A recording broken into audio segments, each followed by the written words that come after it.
ಈ ಭೂಮಿಯಿಂದ ಒಂದ್ ಅಡಿ ಬಿಟ್ಟು ಸರ್ ಈ ಕಡೆ ಈ ತರ ಭೂಮಿಯಿಂದ ಒಂದ್ ಅಡಿ ಬಿಡ್ಬೇಕು. ಬಿಟ್ಟು ಈ ತರ ತಳ್ಳಿದ್ರೆ ಬಿಟ್ಟು ಬಿಡುತ್ತೆ ಸರ್. ಅಷ್ಟೇ ಇಷ್ಟೇ ಸರ್. ಇದು ಈಜಿ ಸರ್, ಕಡಿಯೋದೇನು ಕಷ್ಟ ಇಲ್ಲ. ಬರೋದು ಇಲ್ಲ ಸರ್, ಆ ತರ ಏನು ಅನುಭವ ಆಗಿಲ್ಲ ಸರ್. ಮುಂದೆ ನೋಡ್ಬೇಕು. ಕುಡಿ ಅಂದ್ರೆ ಇಲ್ಲಿ ಈ ಕಡೆ ಬನ್ನಿ. ಇದು ಕುಡಿ ಅಲ್ಲ ಸರ್, ಇದು ಕುಡಿ ಬೆಳೆ ಅಂತ ಕುಡಿ 2 ಅಡಿ ಬೆಳೆದಂತ ತಿಳ್ಕೊಳ್ರಿ. ಇದನ್ನ ಈ ಕುಡಿನ ಈ ತರ ಮುರಿತೀವಿ. ಮುರಿದಾಗ ಏನಾಗುತ್ತೆ, ಈ ಸೈಡ್ಗಿರೋ ಇಲ್ಲಿ ಎಲೆಗಳು ಇದಾವಲ್ಲ, ಈ ಟೊಂಗೆಗಳು ಇದ್ರಾಗೆಲ್ಲ ಚಿಗುರು ಬರುತ್ತೆ ಸರ್. 3 ರಿಂದ 4 ಚಿಗುರು ಬರುತ್ತೆ. ಆ ಚಿಗುರು ತಿರ್ಗಾ 1 ಅಡಿ ಬೆಳೆಯವರೆಗೂ ಇಂಪಾರ್ಟೆಂಟ್. ಈ ಕೃಷಿ ಪದ್ಧತಿ ಬರಕಂದ್ರೆ ಕನ್ನೇರಿ ಮಠದ ಸ್ವಾಮಿಗಳು ನೀವು ಕೇಳಿ ಸೊಲ್ಲಾಪ, ಅವರು ಒಂದು ಮಾರ್ಗದರ್ಶನದಲ್ಲಿ ಅವರ ಒಂದು ಮಾತುಗಳ ಹೇಳಿಕೆ ನಾವು ಕೇಳಿ ಅವ್ರು ಈ ರೀತಿ ನಾವು ಕೃಷಿ ಮಾಡಿದ್ರೆ ರೈತ ಯಾವ ಕಾರಣಕ್ಕೂ ಲಾಸ್ ಆಗಲ್ಲ. ರೈತ ಈ ನುಗ್ಗೆ ಈಗ ಎಳೆ ನುಗ್ಗೆ ಇದೆಯಲ್ಲ, ಇದು ಎಷ್ಟು ದಿನದ ನುಗ್ಗೆ ಇದು ಸರ್? ಇದಲ್ಲೇ ಈಗ ಲಾಸ್ಟ್ ಮೂಮೆಂಟಿಗೆ ಬಂದಿದೆ. ಈಗ ಅಂದ್ರೆ ಕೊನೆ ಸ್ಟೇಜ್ ಇದು. ಅಲ್ಲೇ ಹಾರ್ವೆಸ್ಟ್ ಅಲ್ಲೇ ಎಂಡ್ ಆಗೋ ಸ್ಟೇಜ್.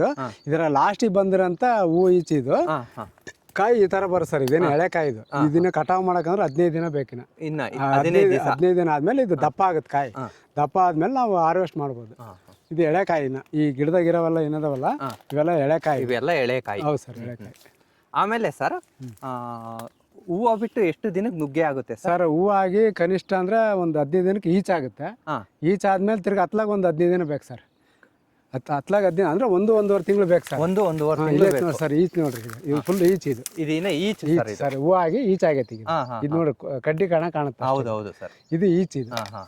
ಇದು ಹಾರ್ವೆಸ್ಟ್ ಮಾಡೋ ಕಾಯಿ ನೋಡ್ರಿ. ಇದು ಮಾರಾಟ ಮಾಡೋದು. ಇದು ಈ ತರ ಇದ್ರೆ ನಾವು ಹಾರ್ವೆಸ್ಟ್ ಮಾಡ್ಬೋದು. ಇದು ಇಲ್ಲಿ ಇದಾವಲ್ಲ ಕಾಯಿ, ಇವೆಲ್ಲ ಹಾರ್ವೆಸ್ಟ್ ಮಾಡೋ ಕಾಯಿ. ಹೌದು ಸರ್. ಆಮೇಲೆ ಸರ್ ನಿಮ್ದು ನುಗ್ಗೆ ಯಾವ ಕ್ಯಾಟಗರಿ ಬರುತ್ತೆ ಸರ್? ಅಂದ್ರೆ ತಳಿ ಯಾವ ತಳಿ? ಇದು ಭಾಗ್ಯ ತಳಿ ಅಂತ. ಭಾಗ್ಯ ತಳಿ ಅಂತ ಬಾಗಲಕೋಟೆ ಯೂನಿವರ್ಸಿಟಿಯಿಂದ ತಂದು ಹಾಕಿರೋದು. ಬಾಗಲಕೋಟೆ ಯೂನಿವರ್ಸಿಟಿಯಿಂದ ತಂದು ಹಾಕಿದ್ದೀರಾ? ಅಲ್ಲಿಂದ ಯೂನಿವರ್ಸಿಟಿಯಿಂದ ತಂದು ಹಾಕಿರೋದು. ಚೆನ್ನಾಗಿ ಬರುತ್ತೆ. ಏನಂದ್ರೆ ಇದು ಸ್ವಲ್ಪ ಶೈನಿಂಗ್ ಕಡಿಮೆ ಬರ್ತಿದೆ. ಶೈನಿಂಗ್ ಕಮ್ಮಿ ಬರುತ್ತೆ. ನುಗ್ಗಿಯಲ್ಲಿ ಬೇರೆ ಬೇರೆ ತಳಿಗಳು ಅದಾವ. ಈಗ ಅವು ಸ್ವಲ್ಪ ಶೈನಿಂಗ್ ಚೆನ್ನಾಗಿ ಬರ್ತಾವು. PKM1, PKM2 ಅಂತ ಬರ್ತವೆ. ಆಮೇಲೆ ಒಡಿಸಿ 3 ಅಂತ ಬರುತ್ತೆ. ಅವೆಲ್ಲ ಏನಂದ್ರೆ ಸ್ವಲ್ಪ ಶೈನಿಂಗ್ ಬರ್ತಾವೆ ಕಾಯಿ. ಈ ಸ್ವಲ್ಪ ಶೈನಿಂಗ್ ಕಡಿಮೆ ಬರುತ್ತೆ, ಹಸಿರು ಕಾಯಿ ಬರ್ತಿದೆ. ಹಂಗಾಗಿ ಸ್ವಲ್ಪ ಆ ಬೆಳೆಗಳಿಗೆ ಸ್ವಲ್ಪ ಜನ ಮಾರು ಹೋಗ್ತಾ ಇದಾರೆ. ಯಾಕಂದ್ರೆ ನೋಡಕ್ ಚೆನ್ನಾಗಿರುತ್ತೆ ಅಂತೇಳಿ.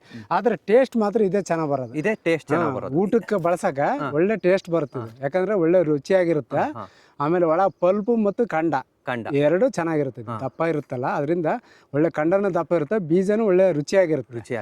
ಆರೋಗ್ಯಕ್ಕೂ ಒಳ್ಳೇದು. ಆ ದೃಷ್ಟಿಯಿಂದ ಯೋಚನೆ ಮಾಡ್ರಿ ಭಾಗ್ಯನೇ ಬೆಸ್ಟ್. ಆದ್ರೆ ಇವತ್ತಿನ ಮಾರ್ಕೆಟ್ನಾಗ ಏನಂದ್ರೆ ಜನ ಎಲ್ಲ ಚೆನ್ನಾಗಿರೋದು ಕೇಳ್ತಾ ಇದಾರೆ. ಒಳಗೆ ಹೆಂಗನೇ ಇರ್ಲಪ್ಪ, ಸಪ್ಪೆ ಇರ್ಲಿ, ಅದು ವಿಷ ಇರ್ಲಿ, ಹೆಂಗನೇ ಇರ್ಲಿ, ಆದ್ರೆ ನೋಡಕ್ ಚೆನ್ನಾಗಿರ್ಬೇಕಂತ ಕೇಳ್ತಾರೆ. ಹಂಗಾಗಿ ಆ ಬೆಳೆಗೆ ಹೋಗೋದು ಬೆಸ್ಟ್. ಈಗ ಮುಂದೆ ಹಾಕಂತ ರೈತರು. ಇದು ಅವರೇಜ್ ಎಷ್ಟು ಮೀಟ್ರು ಅಥವಾ ಎಷ್ಟು ಅಡಿ ಬರ್ಬೋದು ಸರ್? ಇದು 1 ರಿಂದ 2 ಅಡಿ 2.5 ಅಡಿ ತನಕ ಬರುತ್ತೆ ಸರ್. 1 ರಿಂದ 2.5 ಅಡಿ ಬರುತ್ತೆ. ಉದ್ದ ಬರುತ್ತೆ ಸರ್. ನುಗ್ಗೆ ಯಾವ ತಿಂಗಳಲ್ಲಿ ಬೆಳೆ ಸ್ಟಾರ್ಟ್ ಆಗುತ್ತೆ ಸರ್ ನಮ್ಮ ಕೈಗೆ ಬರೋದು? ನಮ್ಮ ಕೈಗೆ ಸರ್ ನಾವು ಜೂನ್ ತಿಂಗಳಲ್ಲಿ ನಾಟಿ ಮಾಡ್ತೀವಿ. ಅಲ್ಲಿಂದ 4-5 ತಿಂಗಳು ಗಿಡ ಬೆಳೀತದೆ. ಅಕ್ಟೋಬರ್ ನವೆಂಬರ್ಗೆಲ್ಲ ಹೂವು ಚಾಲಾಗುತ್ತೆ. ನಮಗೆ ಈಲ್ಡ್ ಚಾಲಾಗುತ್ತೆ ಅಂದರೆ ಆ್ಯಕ್ಚುಲಿ ಜನವರಿ ಬಂದರೆ ಒಳ್ಳೆ ರೇಟ್ ಇರುತ್ತೆ. ಆದರೆ ನಮಗೆ ಸ್ವಲ್ಪ ವಾತಾವರಣ ಹೆಚ್ಚು ಕಮ್ಮಿ ಆದರೆ ತಿರ್ಗಾ ಫೆಬ್ರವರಿ ಮಾರ್ಚ್ಗೆ ಸ್ಟಾರ್ಟ್ ಆಗುತ್ತೆ ಸರ್. ಸ್ಟಾರ್ಟ್ ಆಗುತ್ತೆ. ಈಗ ಕಟಾವು ಯಾವ ಟೈಮಿಗೆ ಬರುತ್ತೆ ಗಿಡ ಕಟ್ ಮಾಡೋ ಸರ್? ಕಾಯೆಲ್ಲ ಖಾಲಿ ಆಗುತ್ತೆ. ಮೇ ಜೂನ್ಗೆಲ್ಲ ಕಾಯಿ ಖಾಲಿ ಆಗುತ್ತೆ. ಈ ಮೇ ಎಂಡ್ ಅಲ್ಲಿ ಇದು ಈಗ ಆಲ್ರೆಡಿ ಮೇ ಎಂಡ್ ಇದು 30 ತಾರೀಕಲ್ಲೇ ಮೇ ಎಂಡ್ ಅಲ್ಲ, ಇಲ್ಲಿಗೆಲ್ಲ ನಮ್ದು ಕಾಯಿ ಖಾಲಿ ಆಗಿದೆ ಕಾಯಿ. ಹಂಗಾಗಿ ನಾವು ಈ ಎಲ್ಲ ಕಟಾವ್ ಮಾಡ್ತಾ ಇದ್ದೀವಿ ಸರ್. ಈಗ ಗಿಡನ ಯಾವ ಥರ ಕಟಾವ್ ಮಾಡ್ಬೇಕಂತ ಒಂದು ಗಿಡ ತೋರಿಸ್ತೀರಾ ಸರ್? ತೋರಿಸಿ ಸರ್. ಈ ತರ ಗಿಡ ಎಲ್ಲ ಇರುತ್ತೆ ಸರ್. ಇದನ್ನ ನಾವು ಸ್ವಲ್ಪ ಹುಲ್ಲು ಇರೋದೆಲ್ಲ ಅರ್ಗ್ ಮಾಡ್ಕೊಂಡು ಈ ತರ ಸ್ವಲ್ಪ ಕ್ಲೀನ್ ಮಾಡ್ಕೊಂಡು ಸ್ವಲ್ಪ ಈ ಭೂಮಿಯಿಂದ 1 ಅಡಿ ಬಿಟ್ಟು ಸರ್ ಈ ಕಡೆ ಈ ತರ ಭೂಮಿಯಿಂದ 1 ಅಡಿ ಬಿಡ್ಬೇಕು. ಬಿಟ್ಟು ಈ ತರ ಗರಗಾಸದಿಂದ ಕೊಯ್ತಾರೆ ಸರ್ ಕೆಲವರು. ನಾವು ಮಚ್ತಾಂಡಿ ಸರ್ ಈ ತರ ಸುತ್ತ ಒಂದೊಂದು ಹೇಟ್ ಹಾಕಿ ಈ ತರ ತಳ್ಳಿದ್ರೆ ಬಿಟ್ಟು ಬಿಡುತ್ತೆ ಸರ್. ಅಷ್ಟೇ ಇಷ್ಟೇ ಸರ್. ಇದು ಈಜಿ ಸರ್, ಕಡಿಯೋದೇನು ಕಷ್ಟ ಏನಿಲ್ಲ. ಸುತ್ತ 2-3 ಹೇಟ್ ಹಾಕಿ ನಾವು ತಳ್ಳಿ ಬಿಟ್ರೆ ಗಿಡ ಬೀಳುತ್ತೆ. ಅದ್ ಬಿದ್ಮೇಲೆ ಅದ್ ನಾವು ತುಂಡ್ ಮಾಡಿ ಇಲ್ಲೇ ಹಾಕಿದ್ರೆ ಅದು ಗೊಬ್ಬರ ಆಗುತ್ತೆ. ಈ ತರ ಮಾಡಿ ಇಲ್ಲಿ ಹೊಸ ಚಿಗುರು ಬರ್ತದೆ ಸರ್. ಈ ಚಿಗುರು ಬಂದಾಗ ನಾವು ಈ ಚಿಗುರ್ನ ಬೆಳೆಸ್ಕೊಂಡು ನಾವು ತಿರ್ಗಾ ಪ್ರೂನಿಂಗ್ ಮಾಡ್ಕೊಂಡು ನಾವು ಗಿಡ ಬೆಳೆಸಬೇಕು ಸರ್. ಅದರಿಂದ ಈಡ್ ಚೆನ್ನಾಗಿ ಬರುತ್ತೆ. ಚೆನ್ನಾಗಿ ಬರುತ್ತೆ ಸರ್. ಹೌದು. ಆಮೇಲೆ ಸರ್ ಇದು ನೀವು ಸಾವಯವ ಕೃಷಿ ಮಾಡೋದ್ರಿಂದ ಈ ಗಿಡ ಕಟ್ ಮಾಡಿ ಹಿಂಗೆ ಬಿಡ್ತೀರಾ? ಹ್ಞೂ ಸರ್. ಇದನ್ನ ಇಲ್ಲೇ ತುಂಡು ಮಾಡಿ ಬೀದೆಲ್ಲೆಲ್ಲ ಹಾಕ್ಬಿಡ್ತೀವಿ ಸರ್. ಇಲ್ಲೇ ಬೀದೆಲ್ಲ ಹಾಕಿದಾಗ ಇದೆಲ್ಲ ಕೊಳೆತು ಗೊಬ್ಬರ ಆಗುತ್ತೆ ಸರ್. ಮುಂದಿನ ವರ್ಷ ಗೊಬ್ಬರ ಆಗುತ್ತೆ. ಇದನ್ನ ನಾವು ಯಾವ್ದೇ ರೀತಿಯ ಕಡೆಗೆ ಹಾಕಲ್ಲ ಸರ್. ನಮ್ಮ ಹೊಲ ಬಿಟ್ಟು ಕಡೆಗೆ ಹಾಕಲ್ಲ ಇದನ್ನ. ಹಂಗಾಗಿ ನಮ್ಗೆ ಇದು ಮುಂದಿನ ವರ್ಷಕ್ಕೆ ಇದೇ ಗೊಬ್ಬರ. ಇದೇ ಗೊಬ್ಬರ. ಅಂದ್ರೆ ನೀವು ಏನು ಇದನ್ನ ಮಿಷಿನಿಗೆ ಹಾಕಿ ಪುಡಿ ಮಾಡ್ಸೋದು ಹೊರಗಡೆ ಇಲ್ಲ ತಗೊಂಡು ಸರ್, ಬಿಸಾಕೋದು ಏನು ಏನೇನಿಲ್ಲ. ಅವೆಲ್ಲ ಶ್ರಮ ಸರ್. ದುಡ್ಡು ಖರ್ಚಾಗುತ್ತೆ, ಅವನ್ನೆಲ್ಲ ಮಾಡಕ್ಕಂದ್ರೆ ದುಡ್ಡು ಖರ್ಚಾಗುತ್ತೆ. ಅದೆಲ್ಲ ಬೇಕಾಗಿಲ್ಲ. ಏನಂದ್ರೆ ಸ್ವಲ್ಪ ನಿಧಾನ ಆಗುತ್ತೆ, ಫರ್ಮೆಂಟೇಷನ್ ಆಗಕ್ಕೆ ಸ್ವಲ್ಪ ಲೇಟ್ ಆಗುತ್ತೆ. ಈ ಮಿಷಿನ್ಗೆ ಹಾಕಿರೋ ಬೇಗ ಪುಡಿ ಆಗುತ್ತೆ, ಇಲ್ಲ ಅಂತಲ್ಲ. ಆದ್ರೆ ಇದು ಸ್ವಲ್ಪ ಒಂದು 4 ತಿಂಗಳು ಲೇಟ್ ಆಗ್ಬೋದು. ಆದ್ರೆ ಜೀರೋ ಮೇಂಟೆನೆನ್ಸೇ ನಮಗೆ ಗೊಬ್ಬರ ಆಗುತ್ತೆ.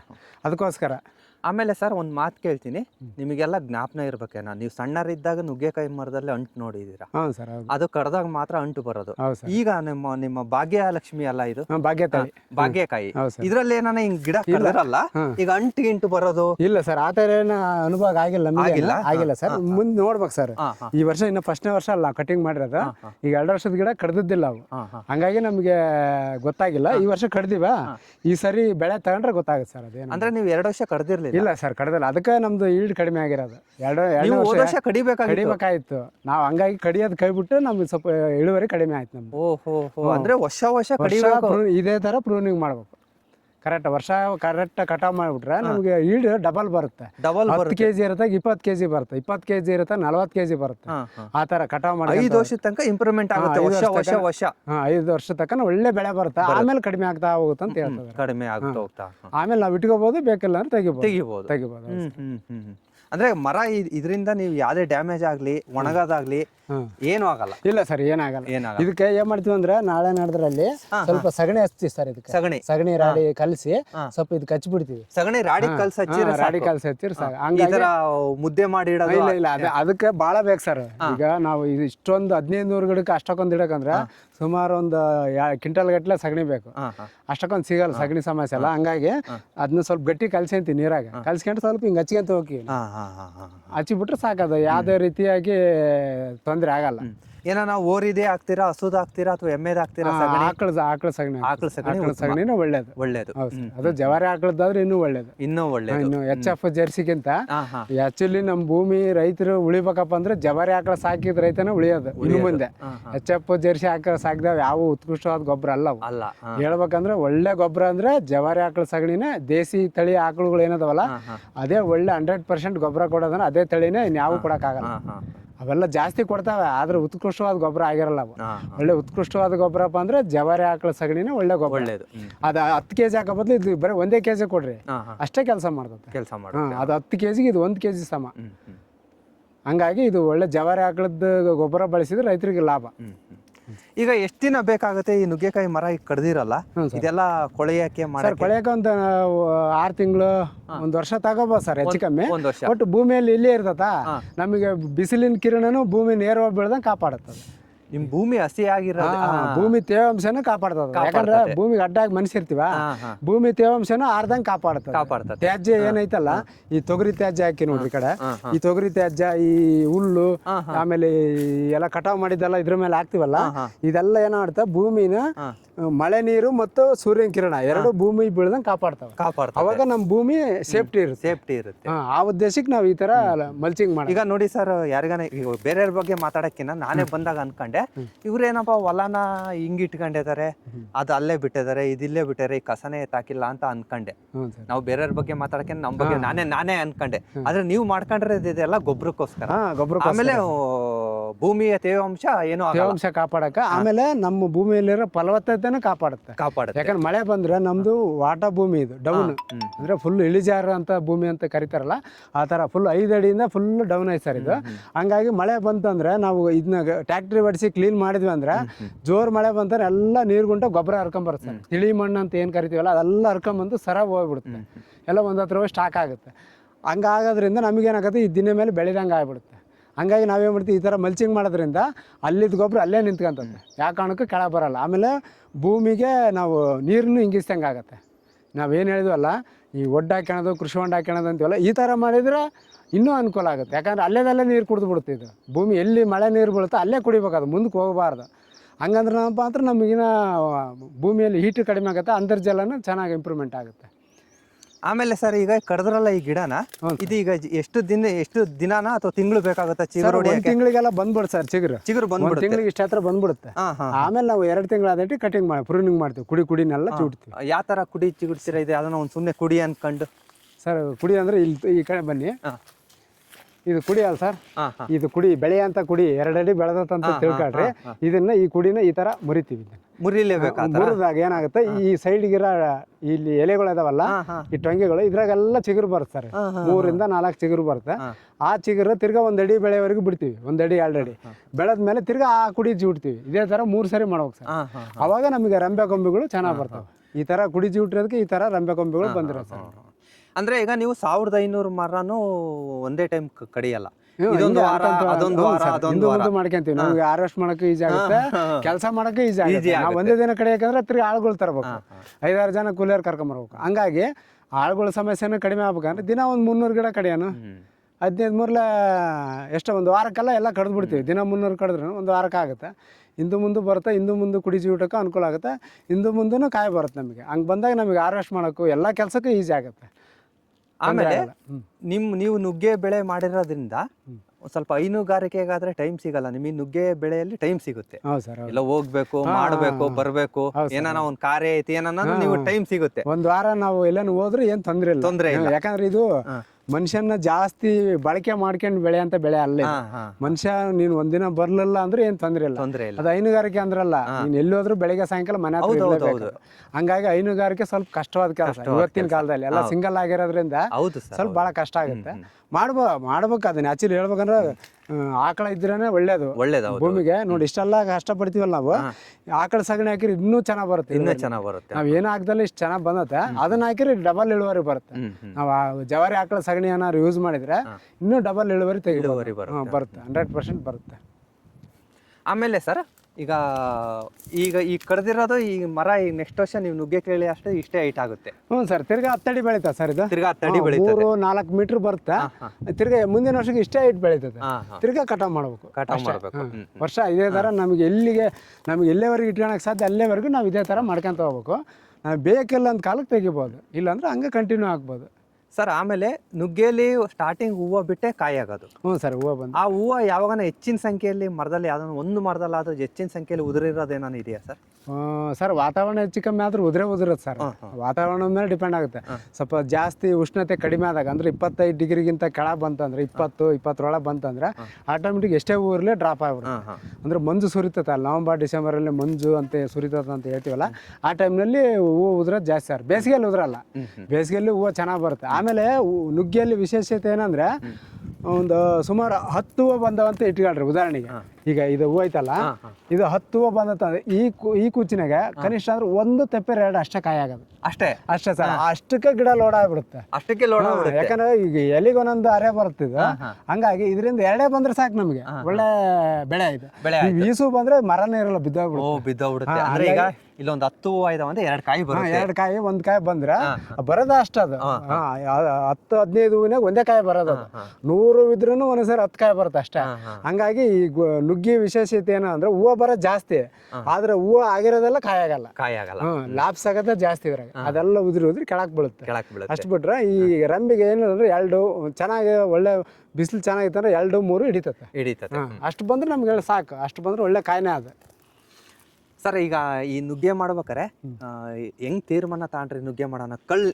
ಕಲ್ಲು ನೆಲ ನಿಮ್ದು, ಎಲ್ಲಿ ನೋಡಿದ್ರು ಕಲ್ಲು ಸರ್. ಈಗ ಇಲ್ಲಿ ನೋಡಿ, ಈ ನೆಲದಲ್ಲಿ ನೀವು ನುಗ್ಗೆ ಮಾಡಕ್ಕೆ ಹೇಗ್ ತಗೊಂಡ್ರಿ ಸರ್? ಇದು ನುಗ್ಗೆ ಮಾಡಕಂದ್ರೆ ನಮಗೆ ಬುದ್ಧಿ ಕಲ್ಸಿದ್ದಂದ್ರೆ ನೀರು ಸರ್. ನೀರೇ ಜಲಮೂಲ ಅಂತ ಏನ್ ಕರಿತೀವಲ್ಲ, ಆ ಜಲಮೂಲನ ನಮ್ಗೆ ನುಗ್ಗಿ ಬರಕ್ಕೆ ಈ ತರ ಕೃಷಿ ಮಾಡಕ್ಕೆ ನಮ್ಗೆ ದಾರಿ ತೋರಿಸಿದ್ದು. ಯಾಕಂದ್ರೆ ನೀರ್ ಚೆನ್ನಾಗಿದ್ರೆ ರೈತರು ಇಂಥವೆಲ್ಲ ಯೋಚನೆ ಮಾಡಲ್ಲ. ದೊಡ್ಡ ಬೆಳೆಗೆ ಆಸೆ ಪಡ್ತೀವಿ. ಅಂದ್ರೆ ಈ ತೆಂಗು, ಅಡಿಕೆ, ಬಾಳೆ ಇಂಥವೆಲ್ಲ ಯೋಚನೆ ಮಾಡ್ತೀವಿ ನೀರ್ ಚೆನ್ನಾಗಿದ್ರೆ. ನೀರು ಚೆನ್ನಾಗಿಲ್ಲಪ್ಪ, ನಮ್ಮ ಹತ್ರ ಇರೋದೇ ಸ್ವಲ್ಪ ನೀರು ಅಂದಾಗ ನಾವು ಆ ಬೆಳೆಗೆ ಹೋದ್ರೆ ಲಾಸ್ ಆಗ್ಬಿಡ್ತೀವಿ. ಯಾಕಂದ್ರೆ ನೀರು ಕೊಡೋಕ್ಕಾಗಲ್ಲ. ಬೇಸಿಗೆ ಟೈಮ್ ಮಾರ್ಚ್ ಏಪ್ರಿಲಾಗೆಲ್ಲ 40 ಡಿಗ್ರಿ ಉಷ್ಣಾಂಶ ಇರ್ತದೆ ನಮ್ಮ ಕಡೆ ಎಲ್ಲ. ಆ ಉಷ್ಣಾಂಶ ಆ ಬೆಳೆಗಳು ಉಳಿಸ್ಕೊಳಕ್ಕಾಗಲ್ಲ ನಮ್ಮ ಕೈಲಿ. ಯಾಕಂದ್ರೆ ಸುತ್ತೋಗ್ಬಿಡ್ತಾವೆ. ಆ ಬಿಸಿಲಿಗೆ ನಾವು ಗಿಡಕ್ಕೆ 50 ಲೀಟ್ರ್ ನೀರು ಕೊಡ್ಬೇಕಾಗತ್ತೆ ಆ ಬೆಳೆ ಹಾಕಿದ್ರೆ. ಇದು ದಿನಕ್ಕೆ 1 ಲೀಟ್ರ್ ನೀರು ಕೊಟ್ಟರು ಬದುಕಂತತಿ ಈ ಗಿಡ. ಹಂಗಾಗಿ ನಾವು ನೀರಿನದ್ದು ಯೋಚನೆ ಮಾಡ್ಕೊಂಡೆ ನಾವು ಈ ಬೆಳೆ ಬಂದು. ಆಮೇಲೆ ಮುಂದಿನ ದಿನಗಳಲ್ಲಿ ಈಗ ನೋಡ್ರಿ, ಇದು ಸೀತಾಫಲ ಹಾಕಿವಿ. ಇದು ನಾಟಿ ಸೀತಾಫಲ. ಇದು ಇನ್ನು 2 ವರ್ಷ ಹೋದ್ರೆ ನಮಗೆ ಈಲ್ಡ್ ಚಾಲಾಗತ್ತೆ. ಇದು ಕೂಡ ಅಷ್ಟೇ 0 ಮೇಂಟೆನೆನ್ಸ್ ಬೆಳೆ ಅಂತ ಗಿಡ. ಈಗ ಆಲ್ರೆಡಿ ವರ್ಷದ ಗಿಡ 3 ಅಡಿ ಬೆಳೆದತ್ತಿದೆ. ಆಮೇಲೆ 0 ಮೇಂಟೆನೆನ್ಸ್ ಅಂದಿದ್ದು ಅದು ನಮ್ಮ ನಾಟಿ ಮಾತ್ರ. ನಾವು ಮತ್ತೆ ಹೈಬ್ರಿಡ್ಗೆ ಬೇರೆ ಹೈಬ್ರಿಡ್ಗೆ ಹೋಗ್ಬೋದು ಸರ್. ಅದಂದ್ರೆ ಮೇಂಟೆನೆನ್ಸ್ ಜಾಸ್ತಿ ಕೇಳ್ತದೆ. ಗೊಬ್ಬರ ಆಮೇಲೆ ಅದು ಮೇಂಟೆನೆನ್ಸ್ ಖರ್ಚು ಜಾಸ್ತಿ ಕೇಳಿದೆ. ಇದಕ್ಕಂದ್ರೆ ಯಾವ ಮೇಂಟೆನೆನ್ಸ್ ಇರಲ್ಲ ಸರ್, ಪ್ರಕೃತಿದತ್ತವಾಗಿ ಬೆಳೀತದೆ. ಹಂಗಾಗಿ ನಮಗೆ ಕಾಸ್ಟ್ ಕಡಿಮೆ ಆಗುತ್ತೆ, ಆದಾಯ ಕಡಿಮೆ ಬಂದ್ರೆ ಚಿಂತಿಲ್ಲ. ಆದ್ರೆ ನಮಗೆ ಬೆಳೆಯಿಂದ ಯಾವುದೇ ರೀತಿಯ ರೋಗ ರುಜಿನ ತೊಂದರೆ ಯಾವುದು ರಿಸ್ಕ್ ಇರಲ್ಲ. ಸುಮ್ಮನೆ ತಂದು ನಾಟಿ ಮಾಡಿದ್ರೆ ಸಾಕು, 5 ವರ್ಷ ಕಳೆದ್ರೆ ನಮ್ಗೆ ಒಳ್ಳೆ ಫಲ ಕೊಡ್ತದೆ. ಆ ಒಂದು ಉದ್ದೇಶಕ್ಕೆ ನಾವು ನಾಟಿಗೆ ಹೋಗಿದ್ದೀವಿ. ಒಂದು ಮಾತು ಕೇಳ್ತೀನಿ, ಮನ್ಸಿಗೆ ಮಾತ್ರ ಬೇಜಾರು ಮಾಡ್ಕೊಬೇಡಿ ಸರ್. ನೀವು ರೈತರು, ನಾನು ಕೇಳಿದೆ ತಂದೆಯರಿಲ್ಲ ಅಂತ ಅಂದ್ರೆ ಸಣ್ಣರಿದ್ದಾಗೆ. ನಿಮಗೆ ಇವೆಲ್ಲ ಮೈಂಡಿಗೆ ಹೇಗೆ ಬರುತ್ತೆ? ಈ ತರ ಮಾಡಿದ್ರೆ ಈ ತರ ಚೆನ್ನಾಗಿ, ಈ ತರ ನೋಡ್ರಿ ಇಲ್ಲೆಲ್ಲ ಹಾಕೊಂತೀರಾ, ಇದೆಲ್ಲ ಗೊಬ್ಬರ ಮಾಡ್ಕೊಂತೀರಾ, ಇದೆಲ್ಲ ಮೈಂಡಿಗೆ ಹೆಂಗೆ? ನೀವೆಲ್ಲ ಬೇರೆ ತೋಟಗಳಿಗೆ ಹೋಗಿ ನೋಡ್ತೀರಾ ಅಥವಾ ಏನೋ ಟ್ರೈನಿಂಗ್ ಹೋಗ್ತೀರಾ? ಹೆಂಗ್ ಬಂತಿದೆಲ್ಲ ಸರ್? ನಾವು ಸ್ಟಾರ್ಟಿಂಗ್ ಎಲ್ಲ ಕೃಷಿ ಅಧಿಕಾರಿಗಳು ಎಲ್ಲ ಕೆಲವು ಇಲಾಖೆ ಕಡೆಯಿಂದನೂ 1-2 ಮೀಟಿಂಗ್ ಮಾಡಿದ್ರು ಕನವಸಹಳ್ಳಿಯಲ್ಲಿ. ಅಲ್ಲಿಗೂ 1-2 ಸಾರಿ ಭೇಟಿ ಕೊಟ್ಟಿದ್ದೆ. ಆಮೇಲೆ ಕೆಲವೊಂದು ಕೃಷಿ ಮೇಳ ಧಾರವಾಡ, ಬಾಗಲಕೋಟೆ, ಮಂಡ್ಯ ಅಲ್ಲೆಲ್ಲ ಹೋಗಿ ಬಂದೀನಿ. ಕೃಷಿ ಮೇಳಗಳೆಲ್ಲ ಅಟೆಂಡ್ ಮಾಡ್ತೀನಿ ನಾನು. ಯಾಕಂದ್ರೆ ಅಲ್ಲಿಗೆ ಹೋದ್ರೆ ನಮಗೆ ಸ್ವಲ್ಪ ರೈತರು ಅಲ್ಲಿ ಹೋಗಿ ತಿಳ್ಕೊಂಡು ನೋಡ್ಬೇಕು. ಕೃಷಿ ಮೇಳಗಳನ್ನ ಅಟೆಂಡ್ ಮಾಡಿದ್ರೆ ನಮ್ಗೆ ಹೊಸ ಹೊಸ ಆಲೋಚನೆಗಳು ಬರ್ತಾವೆ. ಕೃಷಿ ಮೇಳ ಅಂತ ಸರ್ಕಾರ ಯಾಕೆ ಮಾಡ್ತಪ್ಪ ಅಂದರೆ ರೈತರುಗಳಿಗೆ ಹೊಸ ಹೊಸ ಐಡಿಯಾಗಳು, ಹೊಸ ಹೊಸ ಆಲೋಚನೆಗಳು, ಹೊಸ ಹೊಸ ಬೆಳೆಗಳು ಹಾಕಕ್ಕೆ ಅವ್ರಿಗೆ ಒಲವು ಬರಲಿ ಅನ್ನೋ ಉದ್ದೇಶಕ್ಕೋಸ್ಕರನೇ ಕೃಷಿ ಮೇಳ ಆಯೋಜನೆ ಮಾಡ್ತಾರೆ. ಅಲ್ಲಿಗೆ ಹೋಗಿ ಬಂದ್ರೆ ರೈತರು ಮನಸ್ಥಿತಿನೇ ಬದಲಾಗುತ್ತೆ. ಅಂದ್ರೆ ನಾನು ನೋಡೋಣ, ಈ ಬೆಳೆ ಬಿಟ್ಟು ಆ ಬೆಳೆಗೆ ಹೋಗೋಣ, ನೋಡೋಣ ಅದ್ರಾಗ ಏನು ಲಾಭ ಆಗುತ್ತೆ. ಆ ಥರ ಯೋಜನೆಗಳು ತಲೆಯಲ್ಲಿ ಬರೋದಕ್ಕೋಸ್ಕರನ ಸರ್ಕಾರ ರೈತರಿಗೆ ಅನುಕೂಲ ಆಗಲ್ಲ ಅಂತ ಮಾಡ್ತಾರೆ. ಎಲ್ಲ ರೈತರ ಕೃಷಿ ಮೇಳಗಳಿಗೆ ಹೋಗಿ ಅಲ್ಲೆಲ್ಲ ವೀಕ್ಷಣೆ ಮಾಡಿ ಬಂದರೆ ಸ್ವಲ್ಪ ನಾಲೆಡ್ಜ್ ಬೆಳೀತದೆ. ಹಂಗಾಗಿ ಅದು ಒಂದು. ಆಮೇಲೆ ನಮಗೆ ಇಂಪಾರ್ಟೆಂಟ್ ಈ ಕೃಷಿ ಪದ್ಧತಿ ಬರೋಕ್ಕಂದ್ರೆ ಕನ್ನೇರಿ ಮಠದ ಸ್ವಾಮಿಗಳು, ನೀವು ಕೇಳಿ ಸೊಲ್ಲಾಪುರ, ಅವರು ಒಂದು ಮಾರ್ಗದರ್ಶನದಲ್ಲಿ ಅವರ ಒಂದು ಮಾತುಗಳ ಹೇಳಿಕೆ ನಾವು ಕೇಳಿ, ಅವ್ರು ಈ ರೀತಿ ನಾವು ಕೃಷಿ ಮಾಡಿದರೆ ರೈತ ಯಾವ ಕಾರಣಕ್ಕೂ ಲಾಸ್ ಆಗಲ್ಲ, ರೈತನ ಆರೋಗ್ಯ ಸುಧಾರಣೆ ಆಗುತ್ತೆ, ರೈತನ ಕುಟುಂಬ ಆರ್ಥಿಕವಾಗಿ ಉಳಿತತೆ ಅನ್ನೋ ಒಂದು ಅವರ ಮಾತುಗಳು, ಹಿತನುಡಿಗಳೆಲ್ಲ ನಾವು ಕೇಳಿ ನಾವು ಈ ಪದ್ಧತಿ ಬಂದಿರ ಸರ್. ಅವರು ಸ್ವಾಮಿಯರು ಏನು ಹೇಳಿದಾರಲ್ಲ, ಅವ್ರು 100ಕ್ಕೆ 100 ಸತ್ಯವಾದ ಮಾತು. ಸ್ವಾಮಿಯರು ಕನ್ನೇರಿ ಮಠದ ಸ್ವಾಮಿಯರು ಹೇಳಿದಾರಲ್ಲ, ಅವ್ರು ಕಾಡಸಿದ್ದೇಶ್ವರ ಸ್ವಾಮಿಯರು ಅದರಲ್ಲ, ಅವ್ರು ಹೇಳಿರೋ ಮಾತು 100ಕ್ಕೆ 100 ಸತ್ಯವಾದ ಮಾತು. ಯಾಕಪ್ಪ ಅಂದ್ರೆ ಅವರು ವಾಸ್ತವ ಸ್ಥಿತಿನೇ ಬಿಚ್ಚಿ ಹೇಳ್ತಾರೆ ಅಷ್ಟೇ. ಅದು ಕೆಲವರಿಗೆ ಸ್ವಲ್ಪ ಕಷ್ಟ ಆಗ್ಬೋದು, ನಮಗೆ ಇಷ್ಟ ಆಗೈತೆ. ಹೌದು, ನಾನು ಅವರ ಪ್ರೋಗ್ರಾಮ್ಗಳೆಲ್ಲ ನೋಡ್ತಿರ್ತೀನಿ. ಹಂಗಾಗಿ ನಾವು ಅವರ ಮಾರ್ಗದರ್ಶನ, ಅವರ ಹಿತನುಡಿಗಳನ್ನು ಅನುಸರಿಸಿ ನಾವು ಇವತ್ತು ಕೃಷಿ ಮಾಡ್ತಾ ಇರೋದು. ಹಂಗಾಗಿ ನಾವು ಇವತ್ತು ಕೃಷಿಯಲ್ಲಿ ನೆಮ್ಮದಿಯಾಗದೇವೆ ಅಂತ ಹೇಳ್ಬೋದು ಸರ್. ಆರ್ಥಿಕ ಸಾಹುಕಾರ ಆಗ್ಲದ್ರ ಚಿಂತೆ ಇಲ್ಲ, ಒಟ್ಟು ನೆಮ್ಮದಿಯಿಂದ ಜೀವನ ಮಾಡ್ಕೊಂಡು ಹೋಗಕ್ಕೆ ಅನುಕೂಲ ಆಗಿದೆ. ಆ ಒಂದು ನಿರ್ದೇಶನ ಚೆನ್ನಾಗಿದೆ ಸರ್. ಅವ್ರ ಸ್ವಾಮಿಯರು ಒಳ್ಳೆ ರೈತರಿಗೆ ಅನುಕೂಲ ಆಗಂಥ ಸಲಹೆಗಳನ್ನ ಕೊಡ್ತಾರೆ. ಅದನ್ನು ಆದಷ್ಟು ಎಲ್ಲ ರೈತರು ಕೇಳಿ ಮಾಡ್ಕೊಂಡು ಹೋದರೆ ರೈತರಿಗೆ ಅನುಕೂಲ ಆಗತ್ತೆ ಸರ್. ಅವರು ಒಳ್ಳೆ ಕೃಷಿ ಮಾರ್ಗದರ್ಶಕರು. ಅವ್ರು ಸ್ವಾಮಿಯರಾದ್ರೂ ಚಿಂತಿಲ್ಲ, ಆದರೆ ಕೃಷಿಯಾಗಿ ಮಾರ್ಗದರ್ಶಕರು ಅವರು. ಕೃಷಿ ವಿಜ್ಞಾನಿಗಳಂದ್ರೆ ತಪ್ಪಿಲ್ಲ, ಅವ್ರನ್ನ ಅಷ್ಟು ಮಾಹಿತಿ ರೈತರಿಗೆ ಕೊಡ್ತಾರೆ ಅವರು. ಸರ್, ಈಗ ಅಕ್ಕಪಕ್ಕ ಇಷ್ಟೆಲ್ಲ ಮಾಡಿದಿರಲ್ಲ, ಅಕ್ಕಪಕ್ಕ ಜನ ಬಂದು ನೋಡ್ತಾರ ನಮ್ಮ ಹುಡುಗ ಹೆಂಗ್ ಮಾಡಿದಾನೆ, ಏನು ಎಷ್ಟು ಚೆನ್ನಾಗಿ ನುಗ್ಗೆಕಾಯಿ ಎಲ್ಲ ಬೆಳಿತಾನೆ, ಬರ್ತಿರ್ತಾರ ಸರ್? ಬರ್ತಾರೆ ಸರ್. ಏನಂದ್ರೆ ಅವ್ರಿಗೆ ಏನು ಕಷ್ಟ ಆಗುತ್ತೆ ಅಂದ್ರೆ, ನಾನು ಏನು ಹುಲ್ಲು ಬಿಟ್ಕೊಂಡಿನಲ್ಲ ಅದು ಅವ್ರಿಗೆ ಕಷ್ಟ ಅನಿಸುತ್ತೆ. ಯಾಕಂದ್ರೆ ಈಗ ಎಲ್ಲ ನಾರ್ಮಲಾಗಿ ಏನು ಮಾಡ್ತಾರೆ ಅಂದ್ರೆ ಎಲ್ಲ ಕ್ಲೀನ್ ಫಾರ್ಮಿಂಗ್ ಮಾಡ್ತಾರೆ. ಅಂದರೆ ಏನು ಕಸ ಕಡ್ಡಿ ಹುಲ್ಲು ಎಲ್ಲ ಇದ್ದರೆ ಇಲ್ಲ ಬದುವಿಗೆ ಹಾಕ್ತಾರೆ ತಗೊಂಡೋಗಿ, ಇಲ್ಲಾಂದ್ರೆ ಎಲ್ಲ ಒಂದು ಹತ್ರ ಹಾಕಿ ಸುಟ್ಟು ಬಿಡ್ತಾರೆ. ರೈತರು ಮಾಡೋ ಮೊದಲನೇ ತಪ್ಪು ಅಂದ್ರೆ ಇದೆ. ನಮಗೆ ತೊಂದರೆ ಆಗದ ಒಂದು ಹತ್ರ ಶೇಖರಣೆ ಮಾಡಬೇಕು. ಶೇಖರಣೆ ಮಾಡಿದ್ರೆ ಮುಂದಿನ ವರ್ಷ ಗೊಬ್ಬರ ಆಗುತ್ತೆ. ಅದನ್ನು ತಂದು ಉಗ್ಗಿದ್ರೆ ಗೊಬ್ಬರ ಆಗುತ್ತೆ. ನಾವು ಏನು ಮಾಡ್ತೀವಪ್ಪ, ಮಾಮೂಲಿ ಎಲ್ಲ ರೈತರು ಏನು ಮಾಡ್ತಾರೆ ಅಂದರೆ ಆರಿಸೋದು, ಒಂದು ಹತ್ರ ಹಾಕೋದು, ಸುಟ್ಟು ಬಿಡೋದು. ಇಲ್ಲಪ್ಪ ಅಂದರೆ ತಗೊಂಡೋಗಿ ಬದಿಗೆ ಹಾಕೋದು. ಈ ಥರ ಕೆಲಸ ಮಾಡೋದ್ರಿಂದ ನಮ್ಮ ಹೊಲದಲ್ಲಿ ಫಲವತ್ತತೆ ಕಡಿಮೆ ಆಗ್ತದೆ. ಯಾಕಂದ್ರೆ ನಾವು ಗೊಬ್ಬರನ ತಗೊಂಡಾಗ ಕಡೆಗೆ ಹಾಕಿದ್ರೆ ಸುಟ್ಟುಬಿಟ್ರೆ ಇನ್ನೆಲ್ಲಿ ಬರುತ್ತೆ ಗೊಬ್ಬರ. ಹಂಗಾಗಿ ಯಾವ ಕಾರಣಕ್ಕೂ ಯಾವ ರೈತರೂ ಭೂಮಿ ಫಲವತ್ತತೆ ಕಾಪಾಡ್ಬೇಕಪ್ಪ ಅನ್ನೋದಿತ್ತಂದರೆ ನಮ್ಮ ಎತ್ತು ತಾಯಿಗೆ ಎಷ್ಟು ಗೌರವ ಕೊಡ್ತೀವೋ ಭೂಮಿ ತಾಯಿಗೆ ಅಷ್ಟೇ ಗೌರವ ಕೊಡ್ಬೇಕು. ಅವಾಗ ನಮ್ಮ ಭೂಮಿ ಉಳಿತತೆ, ನಾವು ಉಳಿತೀವಿ. ರೈತ ಉಳಿಬೇಕಂದ್ರೆ ಭೂಮಿ ಉಳಿಬೇಕು. ಅವಾಗ ಏನು ಮಾಡೋಕೆ, ಭೂಮಿ ಉಳಿಬೇಕಂದ್ರೆ ಏನು ಮಾಡೋಕೆ, ರೈತ ಈ ಕೆಲಸ ಮಾಡಲೇಬೇಕು. ಭೂಮಿ ತಾಯಿನ ಕಾಪಾಡೋ ಅಂಥ ಕೆಲಸ ಮಾಡಿದ್ರೆ ಮಾತ್ರ ಭೂಮಿ ತಾಯಿ ನಮ್ಮನ್ನು ಕಾಪಾಡ್ತತೆ. ಅದಂತೂ 100% ನಿಜ. ಭೂಮಿ ತಾಯಿ ಚೆನ್ನಾಗಿತ್ತಪ್ಪ, ಆರೋಗ್ಯವಾಗಿತ್ತಂದರೆ, ಯಾವುದೇ ಸಮಸ್ಯೆ ಇಲ್ದಂಗೆ ಭೂಮಿ ತಾಯಿ ನಾವು ಕಾಪಾಡೀವಂದರೆ ನಮ್ಮನ್ನು ಅದು 100% ಕಾಪಾಡುತ್ತೆ. ಯಾವ ಸಮಸ್ಯೆ ಇಲ್ಲದೆ ಒಳ್ಳೆ ಉತ್ಕೃಷ್ಟವಾದ ಬೆಳೆ ಕೊಡುತ್ತೆ. ಅದೊಂದು ಮನಸ್ಸಿನಾಗ ಇಟ್ಕೊಂಡು ನಾವು ಕೃಷಿ ಮಾಡ್ಕೊಂಡು ಹೋಗ್ಬೇಕು. ಅದೊಂದು ಅವ್ರಿಗೆ ಏನಂದ್ರೆ ಈ ಕಸ ಕಡ್ಡಿ ಎಲ್ಲ ಇರೋದ್ರಿಂದ ಇವನೇನಪ್ಪ ಹಿಂಗೆ ಬೆಳೆಸ್ಬಿಟ್ಟಾನೆ ಹುಲ್ಲ, ಹೆಂಗೆ ಬೆಳೆತಾ ಅಂತಾನೆ ಇದ್ರಾಗೆ, ಭಾರಿ ಹುಲ್ಲು ಮಾಡ್ಕೊಂಬಿಟ್ಟಿಯಪ್ಪ ನೀನು ಹೊಲ್ದಾಗ ಅಂತಾರೆ. ಆದರೆ ಅವರಿಗೆ ಕಷ್ಟ, ನನಗೆ ಇದು ಇಷ್ಟ. ಯಾಕಂದ್ರೆ ಅದರಿಂದ ಲಾಭ ಐತೆ. ಅದರಿಂದ ನಾನು ಇದನ್ನು ಹುಲ್ಲು ಬೆಳೆಸಿರೋದು. ಹುಲ್ಲೇ ನನಗೆ ಲಕ್ಷ್ಮಿ ಇದ್ದಂಗೆ. ನನ್ನ ಹೊಲಕ್ಕೆ ನನಗೆ ಈ ಹುಲ್ಲು ಅಂತ ಏನಂತೀವಲ್ಲ, ಕಸ ಕಡ್ಡಿ ಹುಲ್ಲು ಅಂತ ಏನಂತ, ಇದೇ ನನಗೆ ಲಕ್ಷ್ಮಿ. ಯಾಕಪ್ಪ ಅದರಿಂದನೇ ನನಗೆ ಇದು ಗೊಬ್ಬರ ಸಿಗುತ್ತೆ. ಹಂಗಾಗಿ ನನಗೆ ಅದೇ ನನಗೆ ಕಳೆ ಅಲ್ಲ, ಅದು ನನ್ನ ದೃಷ್ಟಿಯಿಂದ ಅದು ಲಕ್ಷ್ಮಿ ಇದ್ದಂಗೆ. ರೈತರಿಗೆ ಒಳ್ಳೆ ವರದಾನ ಹುಲ್ಲು ಅಂತ ಹೇಳ್ಬೋದು. ಅದು ಈಗ ಏನ್ ನಮಗೆ ವಿದೇಶದಿಂದ ಯೂರಿಯಾ ಎಲ್ಲ ಬರುತ್ತಲ್ಲ, ಅದ್ರ ಬಗ್ಗೆ ನೀವೇನ್ ಟೆನ್ಷನ್ ತಾಣಲ್ಲ? ಇಲ್ಲ ಸರ್, ಏನಾದ್ರೂ ಅವಶ್ಯಕತೆನೇ ಬೇಡ, ಗೊಬ್ಬರದ ಕಡೆ ಯೋಚನೆನೇ ಬೇಡ. ಯೂರಿಯಾ ಸೂಪರ್ ಅದ್ರೆಲ್ಲ ಏನ್ ನೀವು ಅಲ್ಲಿ ನಿಲ್ತು ಇಲ್ಲಿ ಈಗ 2000 ಚೀಲ ಐತೆ ಅನ್ಕೊಳ್ರಿ, 2000 ರೂಪಾಯಿ ಒಂದ್ ಚೀಲ ಐತಿ ಈಗ. ಆದ್ರೆ ಇನ್ನು ಒಂದ್ ವರ್ಷ 2 ವರ್ಷ ಒಂದು 3000 ಆಗ್ಬೋದು, 4000 ಆಗ್ಬೋದು ರೇಟು. ಅವಾಗ ಕೊಂಡಕ್ಕಾಗತ್ತ ನಾವು? ಆಗಲ್ಲ. ರೈತರಿಗೆ ಹೊರೆ ಆಗುತ್ತೆ, ಎಲ್ಲೇ ತನಕ ತಂದು ಹಾಕಕ್ಕಾಗುತ್ತೆ. ಆಮೇಲೆ ಅಷ್ಟು ರೇಟ್ ಆಗಿದ್ದಲ್ದೆ ತಿರುಗಿ ಪೂರ್ತಿ ನಿಂತ ಹೋತ್ ಅನ್ಕೊಳ್ರಿ ಗೊಬ್ಬರ. ಅವಾಗ ಏನು ಮಾಡ್ತೀರಾ? ಕೃಷಿ ಮಾಡೋದೇ ನಿಲ್ಸ್ಬೇಕಾಗತ್ತಾ? ನಿಲ್ಸಕ್ಕಾಗಲ್ಲ. ನಾವು ಒಟ್ಟಿಗೆ ಊಟ ಬೇಕೇ ಬೇಕು ಸರ್. ಈಗ ನಾವು ಟೆಕ್ನಾಲಜಿ ಎಷ್ಟೇ ಮುಂದುವರೆದ್ರೂ ಊಟಕ್ಕೆ ನಾವು ಒಟ್ಟಿಗೆ ಊಟ ಮಾಡೋದು ಮಾತ್ರ ರೈತ ಬೆಳೆದಾರಂತ ದವಸ ಧಾನ್ಯನೇ ಊಟ ಮಾಡ್ಬೇಕು, ಹಣ್ಣು ತರಕಾರಿಗಳನ್ನ ತಿನ್ಬೇಕು. ಹಂಗಾಗಿ ನಾವು ಕೃಷಿನ ಬಿಡಕ್ ಸಾಧ್ಯನೇ ಇಲ್ಲ. ಕೃಷಿ ಬಿಟ್ರೆ ಜೀವನೇ ಇರಲ್ಲ. ನೀರು ಮತ್ತು ಗಾಳಿ ಮತ್ತು ಊಟ, ಇವು 3 ಮನುಷ್ಯನಿಗೆ ಇಂಪಾರ್ಟೆಂಟ್ ಬೇಕೇ ಬೇಕು. ಎಷ್ಟ್ ದಿನ ಅಂತ ತಿನ್ನಕ್ಕಾಗುತ್ತೆ ಬ್ರೆಡ್ ಬಿಸ್ಕೆಟ್? ಈಗ ಕಂಪ್ನಿ ಏನೇನೋ ತಯಾರು ಮಾಡ್ತಾರೆ, ಅವೆಲ್ಲ ತಿನ್ನಕ್ ಬರಲ್ಲ ಸರ್, ಕಾಯಿಲೆ ಜಾಸ್ತಿ. ಆಮೇಲೆ ಈ ಸಾಮಾನ್ಯ ಜನ ಏನ್ ಮಾಡ್ತಾರೆ ಅಂದ್ರೆ ಫಾಸ್ಟ್ ಫುಡ್ ಜಾಸ್ತಿ ಊಟ ಮಾಡ್ತಾರೆ. ಅದನ್ನ ಆದಷ್ಟು ಅವಾಯ್ಡ್ ಮಾಡ್ಬೇಕು. ಆದಷ್ಟು ರೈತರ ಹತ್ರ ನೇರ ಖರೀದಿ ಮಾಡಿದರೆ ರೈತರಿಗೂ ಒಳ್ಳೆ ಬೆಲೆ ಸಿಗುತ್ತೆ, ಆಮೇಲೆ ಗ್ರಾಹಕರಿಗೂ ಕಡಿಮೆ ಬೆಲೆಗೆ ಒಳ್ಳೆ ಉತ್ಕೃಷ್ಟವಾದ ಒಂದು ಫಸಲು ಸಿಗುತ್ತೆ ಅವ್ರಿಗೆ. ಆಮೇಲೆ ಈಗ ಬೆಂಗಳೂರು ಮೈಸೂರಲ್ಲೆಲ್ಲ ರೈತರ ಸಂತೆ ಅಂತ ನಡೀತಿದೆ ಸರ್. ಇತ್ತೀಚೆಗೆ ನಮಗೆ ದೂರ ಆಗುತ್ತೆ, ದೂರ ಆಗುತ್ತೆ. ಇನ್ನು ಮುಂದಿನ ಇನ್ನೊಂದು 5 ವರ್ಷ 10 ವರ್ಷದಲ್ಲಿ ನಮ್ಮೂರಲ್ಲೂ ನಡೀತಾವೆ. ಹಂಗೇನಾರು ನಮ್ಮ ತಾಲೂಕು ಮಟ್ಟದಾಗ ಜಿಲ್ಲಾ ಮಟ್ಟದಾಗ ನಮಗೆ ರೈತರ ಸಂತೆ ನಡೆದ್ರೆ ನಮಗೆ ಅನುಕೂಲ ಆಗುತ್ತೆ. ಆ ಒಂದು ಉದ್ದೇಶ ಇಟ್ಕೊಂಡು ಮಾಡ್ತಾ ಇದೀವಿ ಸರ್. ನಮ್ಗೆ ಬೆಂಗಳೂರಿಗೆಲ್ಲ ಐತೆ, RR ನಗರದ ಮಾಡ್ತಾ ಇದ್ರಿ ರೈತರ ಸಂತೆ ಅಂತ. ಆದ್ರೆ ನಮಗೆ ಅಲ್ಲಿ ಹೋಗಕ್ಕೆ ಟ್ರಾನ್ಸ್ಪೋರ್ಟ್ ಚಾರ್ಜ್ ಬಹಳ ಬರ್ತದೆ. ಆ ಒಂದು ಉದ್ದೇಶಕ್ಕೆ ಬೇಡಿಕೆ ಇರೋದು ನಮ್ಮ ಜಿಲ್ಲೆಲಾಗ್ಲಿ, ನಮ್ಮ ತಾಲೂಕಲ್ಲಿ, ನಮ್ಮ ಜಿಲ್ಲೆಯಲ್ಲಿ, ಇಲ್ಲಿ ಸುತ್ತಮುತ್ತ ಜಿಲ್ಲೆಗಳೆಲ್ಲ ಆದ್ರೆ ಒಂದೇ ಸತಿ ಆಗ್ಬೇಕು, ಜಿಲ್ಲೆಲೂ ಆಗ್ಬೇಕು, ತಾಲೂಕಲ್ಲಿ ಆಗ್ಬೇಕು. ಜಿಲ್ಲೆಯಲ್ಲಿ ಹಾಕಿ ತಾಲೂಕಲ್ಲಿ ಆಗ್ಲಿಲ್ಲ ಅಂದ್ರೆ ಟೆನ್ಷನ್ ಆಗುತ್ತೆ. ಆದಷ್ಟು ನಾನು ಈ ವಿಡಿಯೋದಾಗ ಹೇಳೋದೇನಪ್ಪ ಅಂದ್ರೆ ಇಂಪಾರ್ಟೆಂಟ್ ಇದು ಕೊನೆ ಮಾತು ಅನ್ಕೊಳ್ರಿ. ಇದು ಗ್ರಾಹಕರಿಗೂ ಮತ್ತು ರೈತರಿಗೂ ಎಲ್ಲರಿಗೂ ಒಂದು ಇಂಪಾರ್ಟೆಂಟ್ ಮಾತಂದ್ರೆ, ರೈತರ ಹತ್ರ ನೇರವಾಗಿ ಖರೀದಿ ಮಾಡಿ ನೀವು ಊಟ ಮಾಡಿದರೆ ರೈತನಿಗೆ ಒಳ್ಳೆ ಬೆಲೆ ಕೊಟ್ಟಂಗೆ ಆಗುತ್ತೆ. ಆಮೇಲೆ ಗ್ರಾಹಕರಿಗೆ ಒಳ್ಳೆ ಆಹಾರ ಸಿಕ್ಕಂಗೆ ಆಗುತ್ತೆ. ನೀವು ಮಾರ್ಕೆಟಿಂದ ಹೋಗಿ ತಂದು ತಿಂತಿರೋ ಬಿಡ್ತಿರೋ ಅದು ನಿಮಗೆ ಬಿಟ್ಟದ್ದು. ಆದರೆ ರೈತರ ಹತ್ರ ಆದಷ್ಟು ಸಾವಯವ ಕೃಷಿಕರು ಅಲ್ಲೇದಲ್ಲೇ ಜಾಸ್ತಿ ಆಗಿದ್ದಾರೆ. ಈಗ ಅಲ್ಲೇ ಊರಿಗೆ ಒಬ್ರು ಇಬ್ಬರು ಇದ್ದಾರೆ. ಈಗ ಅವ್ರನ್ನ ಹುಡುಕಿ ನೀವು ಯಾರು ಸಾವಯವ ಬೆಳಿತಾರೆ ಅನ್ನೋದು ಗೊತ್ತಿರ್ತದೆ. ನಿಮಗೆ ಗೊತ್ತಿಲ್ಲ ಅಂದ್ರೆ ಕೇಳಿ ತಿಳ್ಕೊಳ್ರಿ. ಬೇಕಾರೆ ನಗರಗಳಲ್ಲಿ ಹಳ್ಳಿಗಳಲ್ಲಿ ಎಲ್ಲ ಬೆಳೀತಾ ಇದಾರೆ ಈಗ ಆಲ್ರೆಡಿ. ಅಲ್ಲಲ್ಲೇ ಸ್ವಲ್ಪ ರೈತರು ಸಾವಯವ ಪದ್ಧತಿ ಬರ್ತಾ ಇದಾರೆ ಇವಾಗೆಲ್ಲ. ಯಾಕಂದ್ರೆ ಕೆಮಿಕಲ್ ಸಿಗೋದು ಕಡಿಮೆ ಆಗ್ತಲ್ಲ, ಹಂಗಾಗಿ ಇದಕ್ಕೂ ಬರ್ತಾ ಇದಾರೆ. ಅಲ್ಲಿ ಹುಡುಕಿ ನೀವು ಆರ್ಗ್ಯಾನಿಕ್ನೇ ಬೆಳೆದಿರೋಂಥ ತರಕಾರಿಗಳು, ಆರ್ಗ್ಯಾನಿಕ್ನೇ ಬೆಳೆದಂಥ ದವಸ ಧಾನ್ಯಗಳು ಊಟ ಮಾಡಿದರೆ ನಿಮ್ಮ ಆರೋಗ್ಯ ಸುಧಾರಣೆ ಆಗುತ್ತೆ, ರೈತರಿಗೆ ಒಳ್ಳೆ ಬೆಲೆನೂ ಕೊಟ್ಟಾಗುತ್ತೆ. ಆರ್ಗ್ಯಾನಿಕ್ ಮಾಡೋರಿಗೂ ಮುಂದೆ ಹೆಚ್ಚಿಗೆ ಆಗ್ತಾರೆ ರೈತರು. ಯಾಕಂದ್ರೆ ಅವ್ನಿಗೆ ಒಳ್ಳೆ ಬೆಲೆ ಸಿಕ್ಕು ಒಳ್ಳೆ ಆದಾಯ ಬಂದರೆ ಅವನು ಮುಂದಿನ ದಿನಗಳಲ್ಲಿ ಇನ್ನೊಬ್ರಿಗೆ ಹೇಳ್ತಾನೆ, ನಾನು ಈ ಥರ ಬೆಳೀತಾ ಇದ್ದೀನಿ, ನೀನು ಈ ಥರ ಬೆಳಿ. ಆವಾಗ ರೈತರಿಗೆ ಅನುಕೂಲ, ಒಬ್ಬರಿಂದ ಒಬ್ರಿಗೆ ಹರಡ್ತದೆ. ಇದು ಸಾವಯವ ಪದ್ಧತಿ ಅನ್ನೋದು ಏನೈತಲ್ಲ, ಇದು ಒಬ್ಬರಿಂದ ಒಬ್ಬರು ರೈತರಿಂದ ರೈತರಿಗೆ ಹರಡೋದ್ರಿಂದ ಗ್ರಾಹಕರು ಹುಟ್ಟಿಕೋಬೇಕು, ಇತ್ಲ ರೈತರನ್ನು ಬೆಳೆಯೋಕ್ಕೆ ಅನುಕೂಲ ಆಗುತ್ತೆ.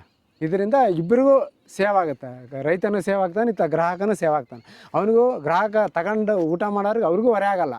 ಯಾಕಂದ್ರೆ ರೈತರದಾಗ ಮಾರ್ಕೆಟಿಗಿಂತ 10 ರೂಪಾಯಿ ಕಡಿಮೆನೇ ಸಿಗುತ್ತೆ ರೈತರ ತ ನೇರವಾಗಿ ಖರೀದಿ ಮಾಡೋದ್ರಿಂದ. ಹಂಗಾಗಿ ಈ ರೀತಿಯಾಗಿ ನಮ್ಮ ಜಿಲ್ಲೆಯಲ್ಲಿ ಆಗಲಿ ರಾಜ್ಯದಲ್ಲಾಗಲಿ ಎಲ್ಲ ಜನಗಳಿಗೆ ನಾನು ಹೇಳೋದೇನೆಂದರೆ, ರೈತರ ಹತ್ರ ನೇರವಾಗಿ ಖರೀದಿ ಮಾಡಿ ನೀವು ಬಳಕೆ ಮಾಡಿರಿ. ಆವಾಗ ರೈತಿಗೆ ಒಂದು ಬೆಲೆ ಕೊಟ್ಟಂಗಾಗತ್ತೆ, ಅವ್ರಿಗೊಂದು ಬೆಂಬಲ ಬೆಲೆನೂ ಕೊಟ್ಟಂಗಾಗತ್ತೆ. ನೀವು ಸುಮ್ಮನೆ ನಿಂತ್ಕೊಂಡು ನಾವು ಫಂಕ್ಷನ್ಗಳಿಗೆ ಹೇಳೋದಲ್ಲ, ಅದು ಇಂಪಾರ್ಟೆಂಟ್. ಹೌದು ಸರ್, ಅದು ಬರೀ ಹೇಳಿ ಕೇಳಿ ಮಾಡಿದ್ರಾಗ ಸರ್, ಅದನ್ನ ನಾವು ನಮ್ಮ ಜೀವನದ ಪಾಲನೆ ಮಾಡಬೇಕು. ನೇರವಾಗಿ ರೈತರ ಹತ್ರ ಖರೀದಿ ಮಾಡಿ. ಇವತ್ತು ರೈತರೇ ಎಚ್ಚರಿಕಂತ ಇದಾರೆ. ಹಾಸ್ಪಿಟ್ಲ ಜನಗಳು ನೋಡಿ, ನಾವು ಮೆಡಿಸಿನ್ ಹಾಕೋದ್ ಬೇಡ, ಸಾವಯವ ಕೃಷಿ ಮಾಡೋಣ ಅಂತ ರೈತರೇ ಎಚ್ಚರಿಕೆ. ಹಂಗಾಗಿ ನಾವು ರೈತರ ಬೆಂಬಲ ಕೊಡ್ಬೇಕು, ರೈತರ ತಗೊಂಡ್ರೆ ರೈತರಿಗೆ ಒಂದು ಬೆಂಬಲ ಸಿಕ್ಕಂಗಾಗತ್ತೆ, ಅವ್ರಿಗೆ ಒಳ್ಳೆ ಬೆಲೆಯನ್ನು ಕೊಟ್ಟಂಗಾಗತ್ತೆ. ಆ ಥರ ಈಗ ಇವತ್ತು ಸ್ಟಾರ್ಟ್ ಮಾಡಿದರೆ, ಉದಾಹರಣೆಗೆ ಇವಾಗ ಸ್ಟಾರ್ಟ್ ಆಗ್ಯಾವ ಅಲ್ಲೇದೆಲ್ಲ ಜಿಲ್ಲಾ ಮಟ್ಟದಾಗ ದೊಡ್ಡ ಸಿಟಿಗಳಿಗೆಲ್ಲ ಸಂತೆಗಳು ಸ್ಟಾರ್ಟ್ ಆಗ್ಯಾವ. ಅದು ಇನ್ನೂ ಸ್ವಲ್ಪ ಹಳ್ಳಿ ಮಟ್ಟದಾಗ ಬರಬೇಕು. ತಾಲೂಕು ಮಟ್ಟದಾಗ, ಜಿಲ್ಲಾ ಮಟ್ಟ, ಎಲ್ಲ ಜಿಲ್ಲೆಗಳಿಗೂ ಒಂದೊಂದು ಆದರೆ ಇನ್ನೂ ಅನುಕೂಲ ಆಗುತ್ತೆ. ಎಲ್ಲ ಡಿಸ್ಟಿಕ್, ನಮ್ಮ ಕರ್ನಾಟಕದ ಎಷ್ಟು ಜಿಲ್ಲೆ ಇದಾವೆ? 30 ಜಿಲ್ಲೆನೇ ಇರ್ಬೇಕಂಗೆ. ಈಗ 30 ಜಿಲ್ಲೆಯಲ್ಲಿ 30 ಜಿಲ್ಲೆಗೂ ಒಂದೊಂದು ಸಾವಯವ ಸಂತೆ ಆದರೆ ಅವಾಗ ಎಲ್ಲರಿಗೂ ಈಜಿ ಆಗುತ್ತೆ.